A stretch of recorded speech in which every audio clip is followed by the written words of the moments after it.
मेरे प्यारे भागवत भक्तों को मेरी राधे राधे।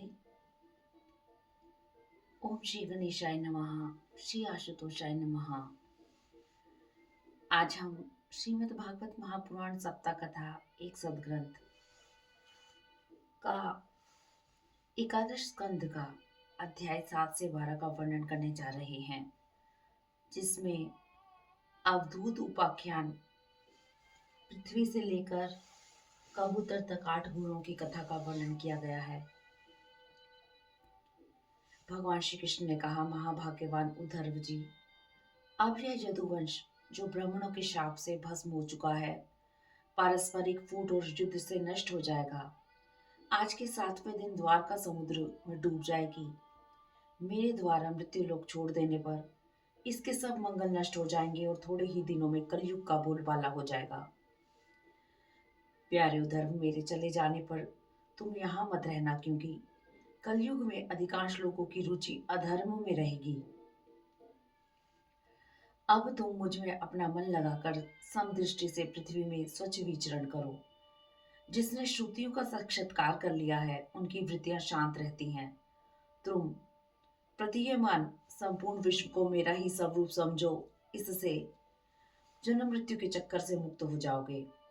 उद्धव जी ने कहा, भगवान, मेरी मति इतनी मूढ़ हो गई है कि मैं और मेरा इस भाव से मैं आपकी माया के खेल, देह और देह के संबंधी स्त्री पुत्र धन आदि में डूब रहा हूँ।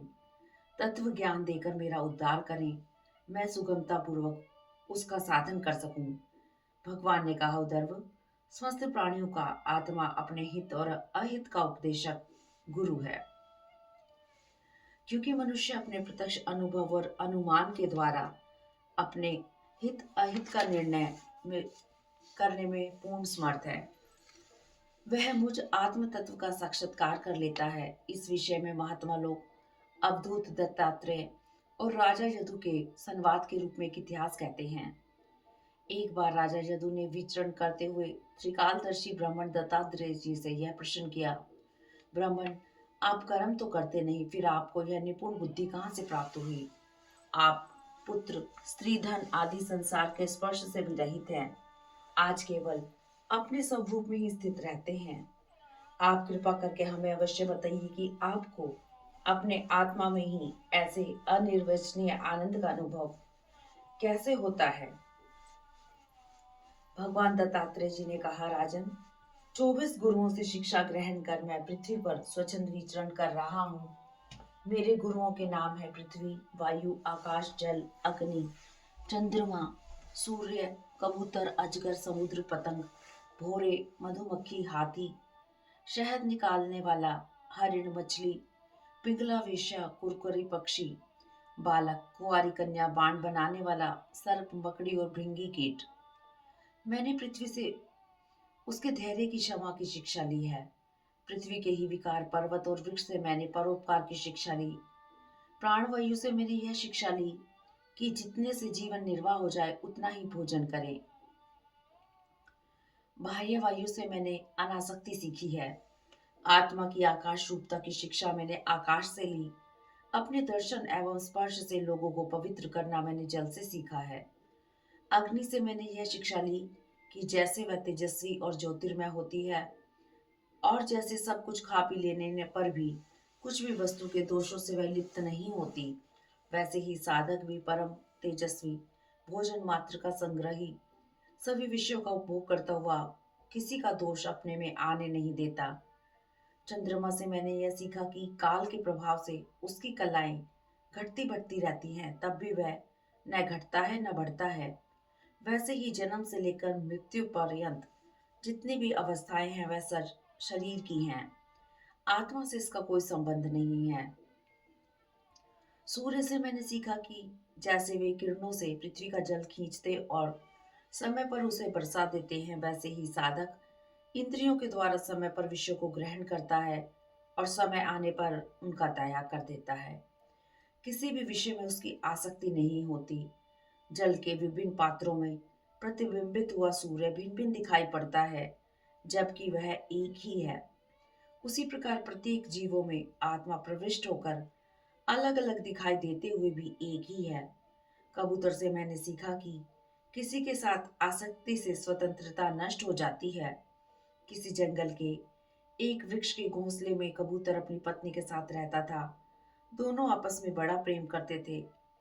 एक बार कबूतरी ने अंडे दिए और समय आने पर वे फूट गए। उसमें से कोमल कोमल बच्चे निकल आए। कबूतर और कबूतरी अपने बच्चों से स्नेह करने लगे। दोनों जंगल में जाते चारा चुगकर लाते और लौटते समय बच्चों के लिए चारा लेते आते। एक दिन वे चारा चुगने जंगल गए। उसी समय घोंसले के पास एक बहेलिया आया। कबूतर के बच्चों को फुदकते देख बहेलिये ने जाल फैलाकर उन्हें पकड़ लिया। जब कबूतर कबूतरी वापस आए, उन्होंने देखा कि बच्चे जाल में फंसकर फड़फड़ा रहे हैं। बच्चों को रोते देखकर कबूतरी वहां दौड़ आई और स्वयं जाल में फंस गई। कबूतरी और बच्चों के मुंह में पड़कर कबूतर भी वहां गया और वह भी जल में फंस गया। बहेलिया प्रसन्न हो उन सब की को लेकर चला गया। मनुष्य शरीर पाकर तो कबूतर की तरह घर गृहस्थी में फंसा हुआ है। वह ऊंचे चढ़कर भी गिर रहा है। शास्त्र की भाषा में वह आरूढ़चित है। इस तरह एकादश स्कंद का सप्तम अध्याय समाप्त हुआ। ओम नमो भगवते वासुदेवाय नमः। ओम नमो भगवते वासुदेवाय नमः। अध्याय 8 अवधूत उपाख्यान। अजगर से लेकर पिंगला तक 9 गुरुओं की कथा। भगवान दत्तात्रेय जी कहते हैं, राजन, बिना मांगे बिना इच्छा किए ही अनायास जो मिल जाए, वह चाहे रूखा सूखा हो, चाहे मधुर हो, अधिक हो या थोड़ा बुद्धिमान पुरुष, अजगर के समान ही उसे खाकर जीवन निर्वाह कर ले और उदासीन रहे। यही मैंने अजगर से सीखा है। समुद्र से मैंने सीखा कि साधक को सदा प्रसन्न और गंभीर रहना चाहिए। जैसे ज्वार भाटे और तरंगों से समुद्र कभी शोभ मोहित होकर आग में कूदकर जैसे ज्वार भाटे और तरंगों से समुद्र कभी शोभ को प्राप्त नहीं होता, वह सदा शांत और गंभीर रहता है। पतंगे से मैंने सीखा कि जैसे वह रूप पर मोहित होकर आग में कूदकर जल मरता है, वैसे ही अजितेंद्रिय पुरुष स्त्री के रूप में मोहित होकर नष्ट हो जाता है। अतः साधक इनसे अनासक्त रहता है। मधुमक्खी से मैंने यह सीखा कि साधक के पास भिक्षा लेने के लिए हाथ ही पात्र हो और रखने के लिए यदि बर्तन हो तो वह पेट। वह संग्रह ना करे, अन्यथा मधुमक्खियों की तरह उसका जीवन ही दुर्भर हो जाएगा। यह अच्छी तरह से विचार कर लेना चाहिए कि सन्यासी सवेरे शाम के लिए किसी प्रकार का संग्रह ना करे। यदि संग्रह करेगा तो मधुमक्खियों की तरह अपने संग्रह के साथ जीवन भी नष्ट कर देगा। हाथी से मैंने यह सीखा कि साधक काठ से बनी हुई स्त्री को भी कभी स्पर्श न करे। यदि वह भोग्य रूप से स्त्री को स्वीकार करे तो हाथियों से हाथी की तरह अधिक बलवान अन्य पुरुषों के द्वारा मारा जाएगा। हाथी पकड़ने वाले तिनकों से ढके हुए गड्ढे पर कागज की हथनी खड़ी कर देते हैं। उसे देखकर हाथी वहां आता है और गड्ढे में गिरकर असहाय हो जाता है। हाथी पकड़ने वाले उसे सरलता से पकड़ लेते हैं। भ्रमर से मैंने सीखा कि साधक अपने जीवन निर्वाह के लिए रोटी के कुछ टुकड़े कई घरों से मांग ले। एक ही कमल के गंध में आसक्त भ्रमर रात्रि में उसमें बंद हो जाने से नष्ट हो जाता है। वैसे ही स्वाद वासना से एक ही ग्रस्त का अन्न खाने से उसके सांगर्गिक मोह में फंसकर साधक भी नष्ट हो जाता है। भ्रमर एक ही पुष्प में न फंसकर विभिन्न पुष्पों से सार संग्रह करता है, वैसे ही साधक विभिन्न शाखाओं से उसका सार निचोड़ ले। मधु निकालने वाले से मैंने यह सीखा कि लोभी पुरुष बड़ी कठिनाई से धन का संचय करते हैं, किंतु उसका उचित उपयोग नहीं करते। उनका धन कोई दूसरा ही ले जाता है। जैसे मधुहारी मधुमक्खियों का जोड़ा हुआ मधु उसके खाने से पहले ही उठा ले जाता है, वैसे ही गृहस्थों के संचित पदार्थों को सन्यासी और ब्रह्मचारी भोगते हैं। क्योंकि गृहस्थ तो पहले अतिथि को भोजन कराकर स्वयं भोजन करते हैं। हरिन से मैंने सीखा कि साधक को कभी विषय संबंधी गीत न सुनने चाहिए। हरिन जब व्याध के गीत से मोहित होकर एकाग्रचित उसके गीत को सुनने लगता है, तब वह उसे अपने बाण का निशाना बना लेता है। और मछली से मैंने सीखा कि जैसे कांटे में लगे हुए मांस के टुकड़े के लोभ से वह अपने प्राण गंवा देते हैं, वैसे ही स्वाद का लोभी साधक मारा जाता है। पिंगला वेश्या से मैंने सीखा कि आशा बहुत बुरी चीज है। मिथिला नगरी की पिंगला नामक वेश्या एक दिन अपने द्वार पर खड़ी होकर किसी धनी व्यक्ति की राह देखती रही। आधी रात तक उसके पास कोई नहीं आया। अब उसे इस रीति से बड़ा वैराग्य हुआ। उसने एक गीत गाया, मेरा यह शरीर बिक गया, लंपट, लोभी, निंदनीय और अनिंदनीय अनित्य मनुष्य ने इसे खरीद लिया। मैं इन पापी लोगों से रति सुख चाहती हूँ, मुझे धिक्कार है। मेरे सच्चे स्वामी मेरे हृदय में विराजमान हैं, वे नित्य हैं, मैंने उनको छोड़ दिया और उन तुच्छ लोगों का आश्रय लिया जो दुख, व्यय, व्याधि तथा शोक और मोह देते हैं। अब मुझे प्रारब्ध के अनुसार जो कुछ मिल जाएगा उसी से निर्वाह कर लूंगी और बड़े संतोष तथा श्रद्धा के साथ रहूंगी। मैं अब किसी दूसरे पुरुष को न देखकर अपने हृदयेश्वर आत्मस्वरूप प्रभु के साथ ही विहार करूंगी। भगवान दत्तात्रेय जी कहते हैं, राजन, पिंगला वेश्या ने ऐसा निश्चय करके अपनी सेज पर सो गई। आशा ही सबसे बड़ा दुख है और निराशा ही सबसे बड़ा सुख है, क्योंकि पिंगला ने जब कामी पुरुषों की आशा त्याग दी तभी वह सुख से सो सकी। इस तरह एकादश स्कंद का अष्टम अध्याय समाप्त हुआ। ओम नमो भगवते वासुदेवाय नमः। ओम नमो भगवते वासुदेवाय। अध्याय 9, अवधूत उपाख्यान। कुरर से लेकर भृंगी तक 7 गुरुओं की कथा। भगवान दत्तात्रेय जी ने कहा, राजन, मनुष्य को प्रिय वस्तुएं इकट्ठा करना ही उनके दुख का कारण है। अकिंचन भाव से रहने वाला ही अनंत सुख स्वरूप परमात्मा को प्राप्त कराता है। इस शिक्षा को मैंने कुरर पक्षी से सीखा। एक कुरर पक्षी अपनी चोंच में मांस का टुकड़ा लिए हुए था। दूसरे बलवान पक्षी उस टुकड़े को प्राप्त करने के लिए उसे चोंच से मारने लगे। जब कुरर पक्षी ने मांस का टुकड़ा फेंक दिया तभी उसे सुख मिला। बालक से मैंने यह शिक्षा ली कि अपने साथ ही क्रीड़ा करना, अपनी आत्मा में ही रमण करना, मान या अपमान का ध्यान न करना। इस संसार में 2 ही प्रकार के जीव निश्चिंत और परमानंद में मगन रहते हैं। एक तो भोला भाला छोटा सा बालक और दूसरा गुणातीत पुरुष। किसी कुमारी कन्या के घर उसे वरण करने के लिए कई लोग आए हुए थे। एक दिन उसके घर के लोग कहीं बाहर गए हुए, अतः उसने स्वयं ही उनका आतिथ्य सत्कार किया। उनको भोजन कराने के लिए वह घर के भीतर धान कूटने लगी। उस समय उसकी कलाई में पड़ी शंख की चूड़ियां जोर जोर से बज रही थी। इस शब्द को दरिद्रता का द्योतक समझकर कुमारी को बड़ी लज्जा मालूम हुई और उसने एक एक करके सब चूड़ियां उतार दी। दोनों हाथों में केवल 2-2 चूड़ियां रहने लगी, किंतु धान कूटते समय वे दोनों भी बजने लगी। उसने एक एक चूड़ी और उतार दी। अब दोनों कलाइयों में एक एक चूड़ी रहने से आवाज नहीं हुई।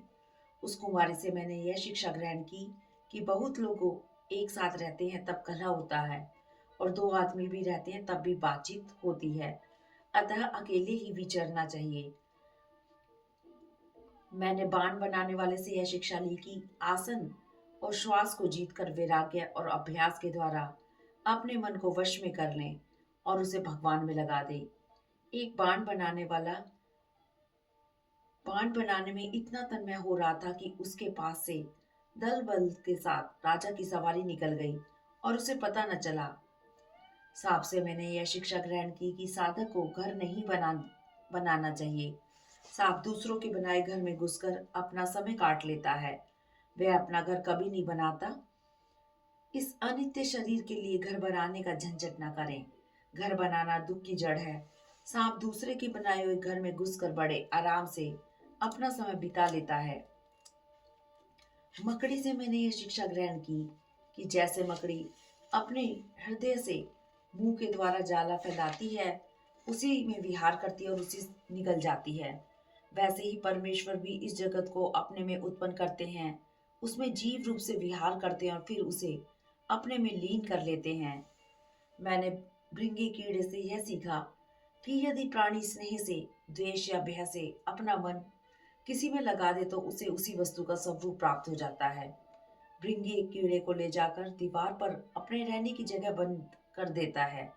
वह कीड़ा भय से उसी का चिंतन करते करते अपने पहले का शरीर त्याग किए बिना ही उसी शरीर से तद्रुप्त हो जाता है।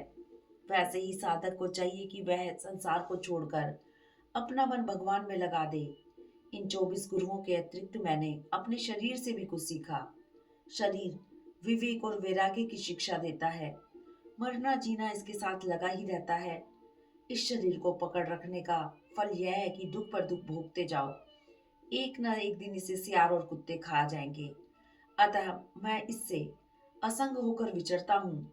जीव इस शरीर का प्रिय करने के लिए अनेकों कामनाएं और कर्म करता है तथा स्त्री पुत्र धन भवन और भाई बंधुओं का विस्तार करते हुए उनका पालन पोषण करता है। आयु पूरी होने पर यह शरीर स्वयं तो नष्ट होता ही है, वृक्ष के समान दूसरे शरीर के लिए बीज बोकर उनके लिए भी दुख की व्यवस्था कर जाता है। यद्यपि यह मनुष्य शरीर अनित्य है और मृत्यु इसके पीछे लगी रहती है, किंतु इससे परम पुरुषार्थ की प्राप्ति हो सकती है। अतः दुर्लभ मनुष्य शरीर पाकर बुद्धिमान पुरुष को चाहिए कि शीघ्र अतिशीघ्र मृत्यु के पहले ही मोक्ष प्राप्ति का प्रयत्न कर ले। इस प्रकार अकेले गुरु से यथाइष्ट बोध नहीं होता, उसके लिए अपनी बुद्धि से भी बहुत कुछ सोचने समझने की आवश्यकता होती है। भगवान श्री कृष्ण ने कहा कि प्यारे उद्धव, भगवान दत्तात्रेय जी ने इस प्रकार महाराज यदु को उपदेश दिया और इच्छानुसार पधार गए।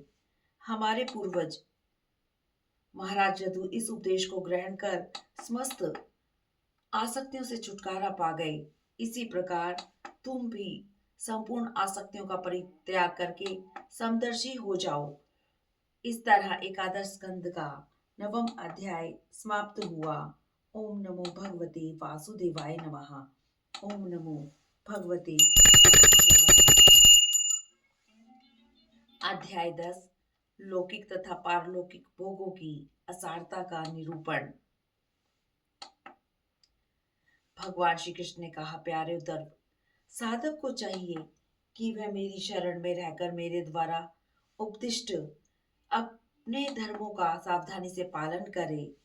जहां तक उसके विरोध में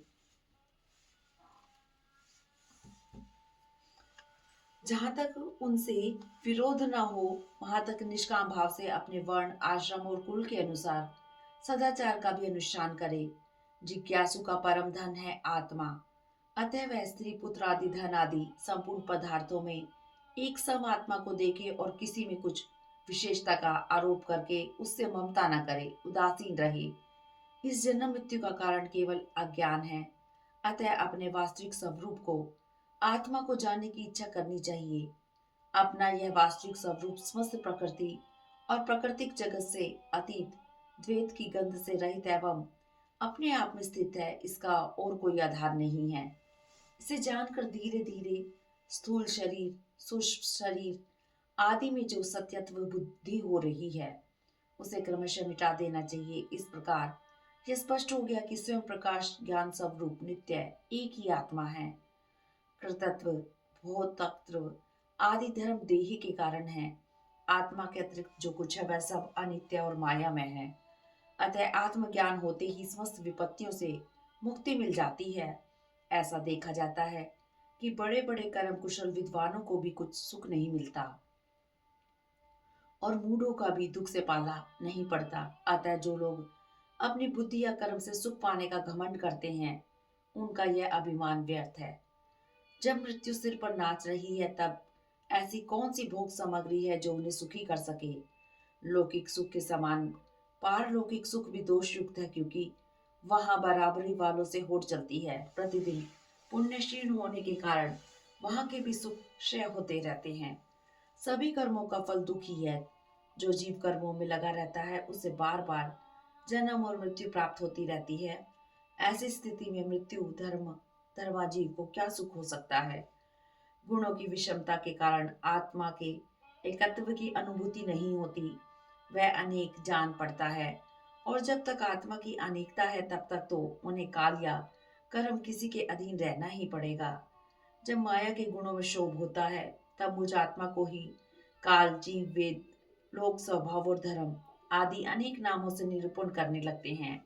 ये सब माया में है, वास्तविक सत्य मैं आत्मा ही हूँ। उद्धव जी ने पूछा, भगवान, यह जीव देह आदि रूप गुणों में ही रह जा रहा है, फिर देह से होने वाले कर्मों या सुख दुख रूप फलों में क्यों नहीं बंधता?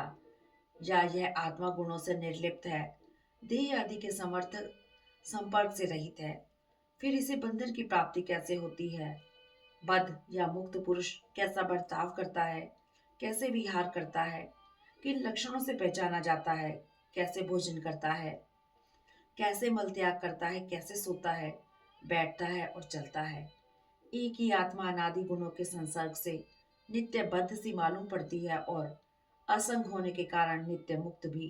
प्रभु, मेरे इस भ्रम को मिटाइए।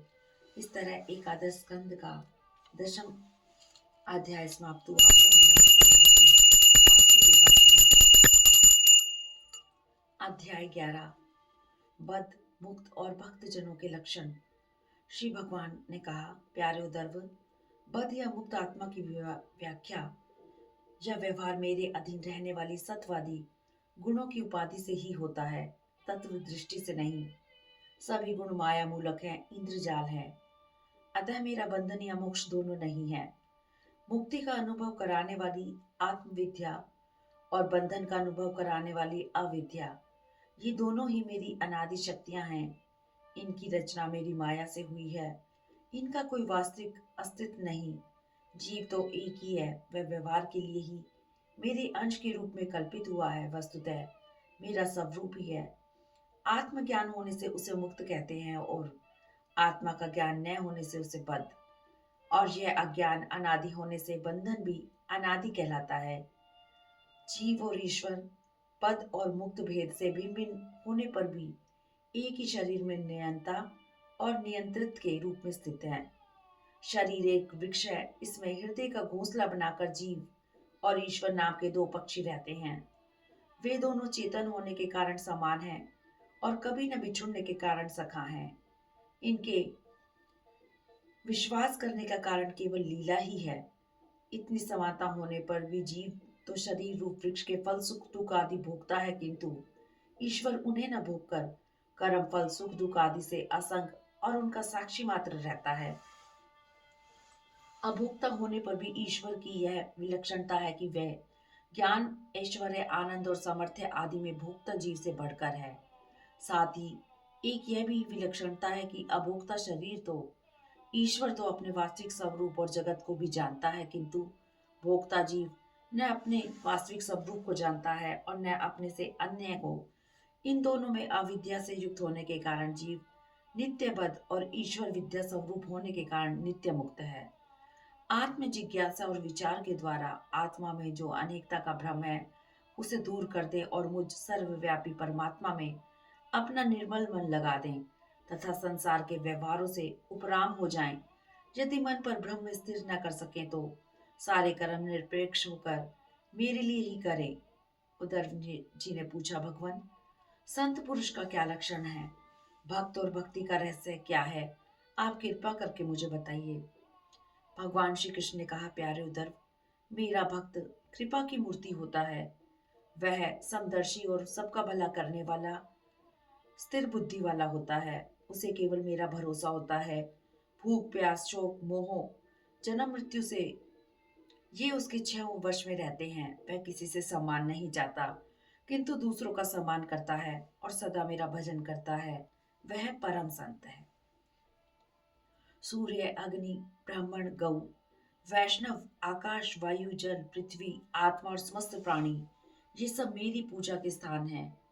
वेद मंत्रों से सूर्य की पूजा, हवन से अग्नि, आतिथ्य से ब्राह्मण और हरी हरी घास से गौ की पूजा करनी चाहिए। इनकी पूजा ही मेरी पूजा है। सत्कार से वैष्णव की, ध्यान से हृदय आकाश की, मुख्य प्राण के रूप में वायु की, जल पुष्प आदि से जल की पूजा करें। गुप्त मंत्रों द्वारा न्यास करके मिट्टी की वेदी की, उपयुक्त भोगों द्वारा आत्मा की और समदृष्टि द्वारा समस्त प्राणियों की पूजा करें। ये सब मेरी ही पूजा है। ऐसी पूजा करने वाला मेरा श्रेष्ठ भक्त होता है। सत्संग और भक्ति योग के अतिरिक्त संसार सागर से पार होने का और कोई उपाय नहीं है, क्योंकि संत पुरुष मुझे अपना आश्रय मानते हैं और मैं सदा उनके पास रहता हूँ। प्यारे उद्धव, अब मैं तुम्हें अति परम गुप्त रहस्य बताऊंगा, क्योंकि तुम मेरे प्रिय सखा हो। इस तरह एकादश स्कंद का एकादश अध्याय समाप्त हुआ। ओम नमो भगवते वासुदेवाय नमः।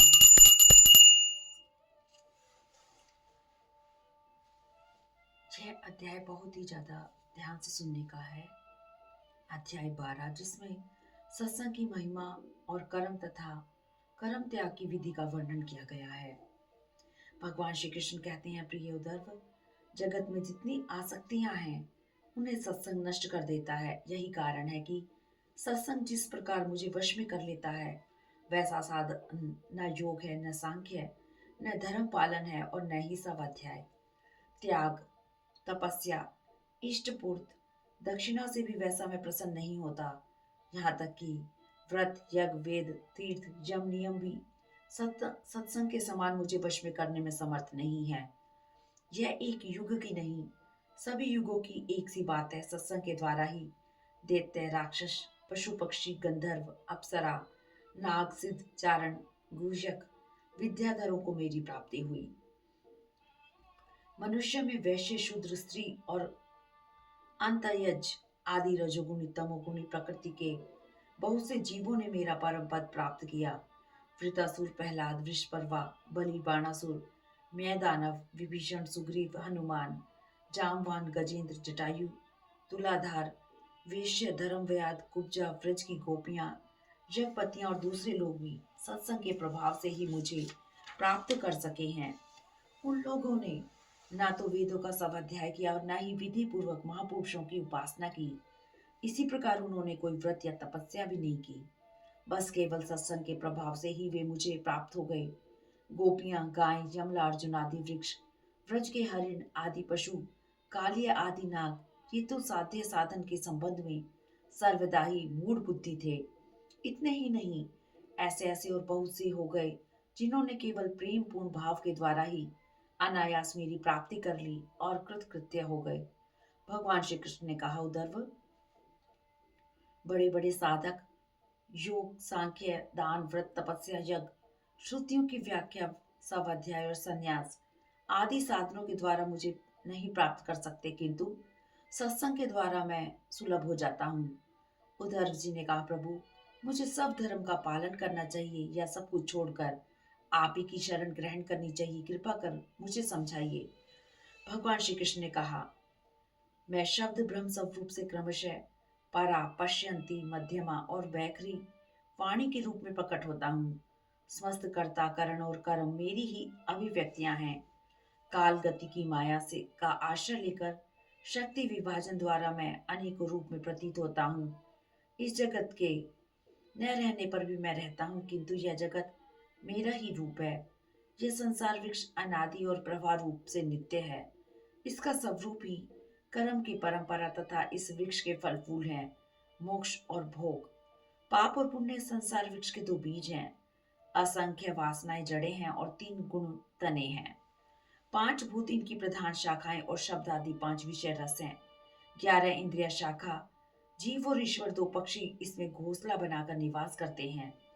इस वृक्ष में वात, पित्त, कफ रूप 3 तरह के छाल हैं और 2 तरह के फल लगते हैं, सुख और दुख। यह विशाल वृक्ष सूर्य मंडल तक फैला हुआ है। इस सूर्य मंडल का भेदन करने वाले मुक्त पुरुष फिर संसार चक्र में नहीं पड़ते। तात्पर्य यह कि ईश्वर माया के द्वारा प्रपंच रूप से प्रतीत हो रहा है। इसके अध्यास के कारण ही जीवों की अनादि अविद्या से कर्तापन आदि की भ्रांति होती है। फिर विधि निषेध का अधिकार होता है, तब अंतःकरण की शुद्धि के लिए कर्म करता है। फिर कर्म संबंधी दुराग्रह मिटाने के लिए भक्ति में विक्षेप डालने वाले कर्मों के प्रति आदर भाव छोड़कर दृढ़ विश्वास से भजन करता है। तत्व ज्ञान हो जाने पर भी कर्तव्य शेष नहीं रह जाता। अतः उद्धव, तुम ज्ञान की कुल्हाड़ी को तीखी कर लो और उसी से धैर्य धारण कर जीव भाव को काट दो। फिर परमात्मा स्वरूप होकर उस वृत्ति रूप अस्त्रों को भी छोड़ दो। इस प्रकार अपने अखंड स्वरूप में स्थित रहो। इस तरह एकादश स्कंद का द्वादश अध्याय समाप्त हुआ। आज की कथा का यही समापन होता है। ओम नमो भगवते वासुदेवाय नमः। हरि ओम तत्सत। ओम तत्सत। ओम नमो भगवते वासुदेवाय